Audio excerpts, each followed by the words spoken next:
this unit, we'll be looking at how to talk about what was happening over a period of time using the imperfect tense, forms of roedd yn Gymraeg. In the care sector, you'll be discussing imperfect past tense activities when you talk about what was happening or what used to happen with the people in your care. Starting with forms of roedd, roughly translated as was, were, or used to be, we'll add the verb eisiau at the end of the patterns you have looked at in the tables in the previous section of the unit.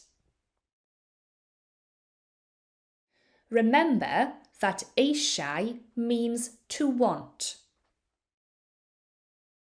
So, to ask someone what they wanted, using the T pattern, you'd say, beth oeddet ti eisiau?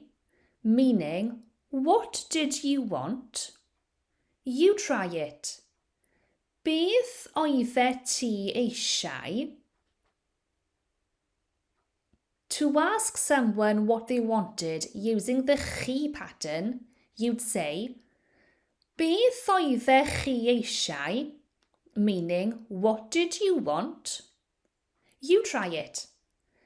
Beth oeddech chi eisiau? Very often in South Wales, we'll shorten the word eisiau and you're likely to hear eisiau. You will also hear moyn, all are fine to use in spoken Welsh. To answer, by saying I wanted something, say roeddwn ni eisiau, followed by an item. Here are some examples. Roeddwn ni eisiau banana. I wanted a banana. Roeddwn ni eisiau afal. I wanted an apple. Roeddwn ni eisiau oren. I wanted an orange. Da iawn chi. Now we'll try a question with fe, him in it. Beth oedd ei eisiau? You try it. Beth oedd ei eisiau? Here are some examples of how to answer what he wanted.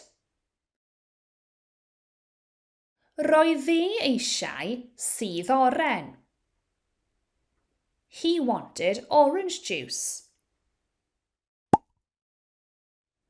Roedd ei eisiau dŵr. He wanted water. Roedd ei eisiau diod. He wanted a drink. Now, we'll try a question with he, her in it. Beth oedd hi eisiau?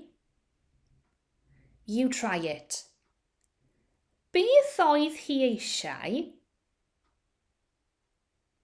Here are some examples of how to answer what she wanted.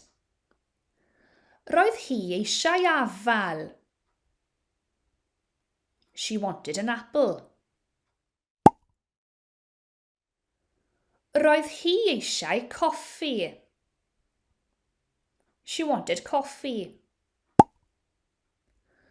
Roedd hi eisiau mefus.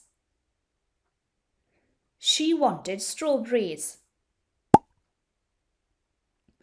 You will look at other people in this section. Ni, us, and nhw, them.